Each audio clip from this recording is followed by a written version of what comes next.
Hello, hello, my friends. AmyR here with Prairie Paper and Ink. Welcome back to my face, my card making space. Another holiday card video. So far this year, I have done many holiday card videos. I'll put a link in the end screen to my playlist that I will keep adding to because we're getting right into the point now where I'm going to start kind of amping up and doing even more videos. So I am using some of the new products from Simon Says Stamps October 2025 release, the Sugar and Spice release. I'll have a link to the new release in the description box below, as well as all the links to everything I used to make my cards. My links are affiliate links. That just means that if you click on one of my links and end up placing an order, I do get a little kickback from that at no extra cost to you. That is what helps pay the bills, keeps the lights on, enables me to keep bringing out content. And yeah, today's video, I am part of a blog hop to share inspiration with this release. I always have a link to my blog post with all my videos, but this one, if you go check it out, I will have the links to everyone else participating. There's a code, all the info, giveaways, all that stuff. So definitely worth checking out. Tons of inspiration. This will be day 2 of blog hops. So again, loads of inspo. This is a big release. There's tons of fabulous products. And again, you can check it all out. I will have more videos coming. 100%. There's a lot. I had a hard time choosing. Hard time choosing what to start with, but there's of course going to be loads more cards and videos coming. So no worries there.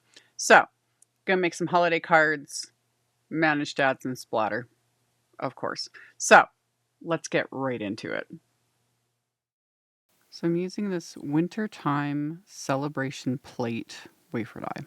And this wafer die is A2 size, so 4 1/4 by 5 1/2 inches.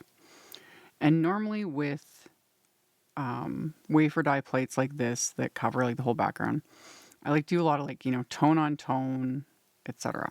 Just like die cut it and from the same color of cardstock as my card base and then layering them together. And I was originally going to do that with this, but then when I looked closer, a lot of the little cutouts, like the characters and whatnot, had some really nice piercing detail on them, and I didn't want to lose that. Like if I just die cut it and then used only like the outline portion and adhered it to my card base, I would lose all that detail. And then I was like, well, then I could inlay these pieces. And I was like, wait, that's going to take me a while, which... Don't get me wrong, that'd be fun. Like to die cut this just from multiple pieces of cardstock, put all the little pieces, like the innards, into like trays, and then just sit and like inlay them. Watch a show, inlay those. I thought about it. I was like, if I had the time, I totally would have done it because I was like, oh, you could have a lot of fun with that. Just die cut like 4 or 5 different colors of cardstock, and then just kind of mix and match like a puzzle and inlay them. And then you'd have all these backgrounds and it would look amazing. But I didn't want to do that. I wanted the pattern and the detail. So I took my cardstock. This is all Simon Says Stamp, like heavyweight cardstock that I'm working with, which is like 100, 110 pound at least. And I'll have the specific colors like listed, but that red and the green was Schoolhouse Red and Green Leaf. And to keep all the pieces together, I just backed these with a double-sided adhesive sheet, which normally that will just kind of create a sticker out of everything. I could peel off the backing on the back of this, but because my die cut, my magnetic die plate that I cut into is very worn out, and I refuse to replace. I use mine until they're beyond worn out. So if I wanted this to cut all the way through, I would have just had to run it through a second time through my die cut machine, or just put in a fresh plate, and then the pressure would have cut right through it, and all those pieces would pop out, which I would have done this if I was going to inlay, because then you just peel off the backing, stick the outline to a card, and then take all the other pieces, peel off the backing, inlay them. Hopefully that makes sense. But because it didn't cut all the way through, I now have all those backgrounds with all that detail, and I don't have to do anything. Love that for me. And I could have done more colors, but I thought 4 was enough. And the other 2 was just white, Simon's white cardstock, and then a sea glass cardstock. Love. So then I took those same 4 colors of cardstock and I die cut the Nordic Ornament wafer die from that. This one as well. You could inlay, mix and match, do all the fun things. But like I said, I wasn't in the mood for inlaying. So instead, I took 4 different colors of Simon's glitter cardstock and just die cut a circle from them and then glued them together like so. So all that glitter peeks through all those openings. You could also do that with the background plate. Adhere it to some glitter cardstock, just the outline. That would look really cute too. I thought about that as well, but like I said, all that piercing detail in some of those little pieces, didn't want to lose that. But options. So many options. Need more hours in the day. Need my brain to shut off sometimes because it just keeps going. So anyway, I layered the Nordic Ornament cardstock die cut to the glitter cardstock circle, and I used liquid glue for this. When you are adhering to glitter paper, you need a strong adhesive. I would not use like a little tape runner or anything like that. You need something like hefty, like a liquid glue or a really strong double-sided adhesive, etc. Liquid glue works great. I was using Simon's craft glue, and then I just stuck them underneath something heavy and let the glue dry, and then we've got our ornaments. And then the little ornament topper and little bow, that's all part of the Nordic ornament die set. Those I ran through with pieces of Simon's matte gold cardstock and then glued those into place onto these backgrounds. I glued everything down, which is liquid glue. These cards ended up being very flat, very mailable, you know? I was just, and I had to keep stopping myself from like, I was going to pop everything up with, foam tape and adding dimension. And, we could use, ribbon or twine to actually hang the ornaments. Like, again, options. Sky's the limit. But I used the dies as they were intended. And it was cute. I really like the shape of that little bow portion of this die set too. And the little ornament topper, I was like, oh, this could come in handy for so many die sets. Because you always need a good ornament topper. Because any sort of circle shape, so many shapes. You could just die cut and make them look like ornaments, and then you just need a little ornament topper. So good. So, adhered everything onto the backgrounds. And then, once I had all my backgrounds assembled, like so, putting them in my splat box, because of course I'm going to add splatter to them. Do you have to? No. Did I want to? Of course. And I say, even though I do a lot of splattering, on these, I kept it conservative. I was like, I could also do white splatter, and then I could add black, and But I just kept it to gold splatter. So I used my Gonzai Tombi Starry Colors, added some water to the one I wanted to use, and then worked it up really good with my brush. And I'm using my little fan brush. I put 2 card fronts at a time into my splat box, and then added a very generous amount of splatter. And I will admit, I was going to keep it more conservative, like just a hint of splatter. I don't even know why I tell myself this. It's kind of ridiculous because, you're going to go overboard. It's just, I like it. I like it, especially gold splatter. It's pretty. It's so pretty. So, splattered, set those aside to dry, stuck the other 2 in, did the same thing. So, everything's got gold splatter, and then cleaned out my brush. And while the backgrounds were drying, which didn't take very long, I am going to stamp and heat emboss my sentiments. And I'm using the new CZ Design Inside Greetings holiday set. Love it.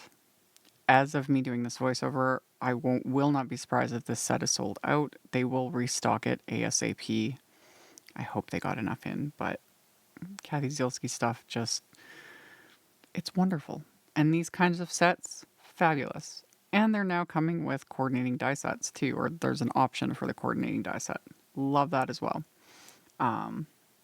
So yeah, I just took the Merry Christmas sentiment from the set, and I've got some white cardstock and my Misty. And I used my anti-static powder tool on the cardstock. That just helps prevent the embossing powder from sticking to anything other than the stamped image.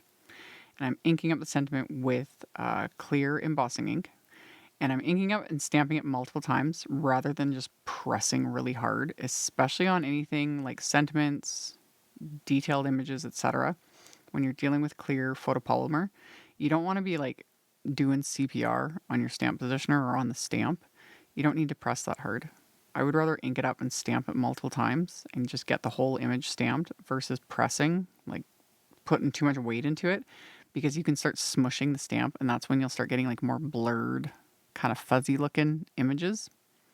So I would stamp the cardstock and then just shift the cardstock down and then repeat. So then I got the sentiment stamped 4 times.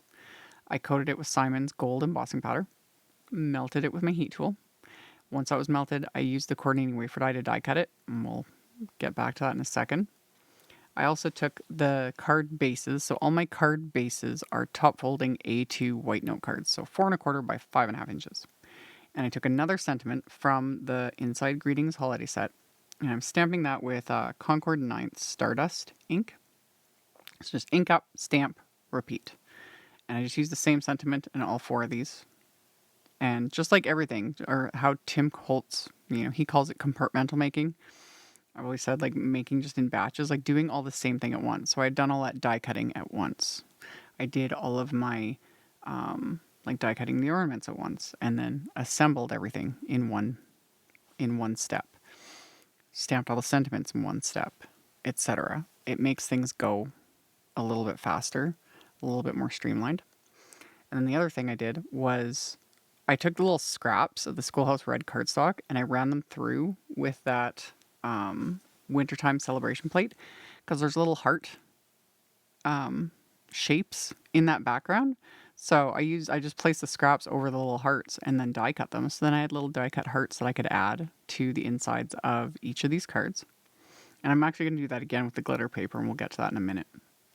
So once the insides were done, to adhere these card fronts to the card bases, I decided to use score tape. I've got the inch wide score tape here and like covered the back of this. Could have used liquid glue as well. This was just faster than using the liquid glue. Plus, this made sure that I had adhesive across like the entire back of this, because some areas on my like worn out plate did cut all the way through, and I didn't want any of the pieces like falling out. So this just made sure that everything had adhesive on the back, so that all of it is just going to stay in place on the card fronts. Yeah, because I didn't want to peel off like that double-sided adhesive sheet that's originally on the back there. I could have tried peeling off the backing, but if I had done that, a lot of those little innards, like the inlay pieces, would also have popped out. And like I said, I didn't want to sit and like individually put those into place. Can you do it? 100%. Did I have the time, or just at the time the mental capacity, like the energy to do it? No. So this was just the fastest method for me. So I adhered the card fronts to the card bases. The sentiments I had die cut with coordinating wafer die. And then while I was die cutting it, I also die cut some scraps with that same wafer die and then adhered them together just to give it a little bit of lift. I only did 2 layers altogether. Just gave that a little extra bit of lift, a little bit of dimension. And then to create my own embellishments, I just took the scraps of the glitter paper that I used for the back of the ornaments, and I've got that Wintertime celebration plate like face up on my work surface here, and then I'm just placing the pieces of glitter paper over the little circle shapes, because there's a couple different sizes of circles on that background as well. And I was like, that'll save me having to dig through my stash of bling. I can just make bling that works and matches my cards, because that's the same glitter paper. And this is what I talk about in other videos where I say I save like pretty much every little like shred of my specialty cardstocks, my metallics, my glitters, etc., is for things like this. And then also that worn out magnetic plate. It's at least strong enough to pick up the plate. I just press that to the die plate so nothing shifted within reason. And then I can run that through my machine. It'll die cut those teeny little scraps. And then I've got little embellishments, little glitter embellishments, which are like fused to my very worn out magnetic plate. But it was fine. It was fine. I took the pieces, I stuck them in my little embellishment dish, and then I can adhere them to my card front. But this is why I keep all these little pieces, is for things like this. Little star wafer dies, little hearts, all that kind of stuff. Great to die cut from little scraps like that and use as little embellishments, little add-ons. So once I had all those die cut, I laid them out onto my cards. Once I was happy with the placement, I just pick them up with my embellishment wand, adhere them down, little dabs of glue, and that's going to finish them off. And like I said, these ended up being very flat cards.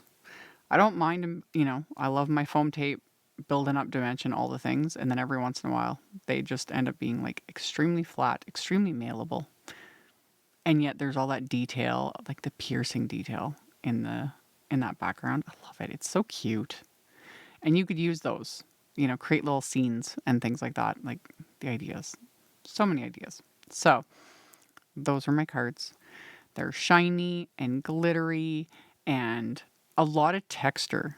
That was why I wanted to keep the entire die cut background like the way it is, because all that piercing texture and detail. Love it. Love it. So those are my cards. Links and all the info and everything else will be in the description box below, so you can check that out if you are interested. Thank you all so very much for hanging out with me, thumbs upping, commenting. I appreciate it a ton, and I will be seeing you all very soon in another video. Bye.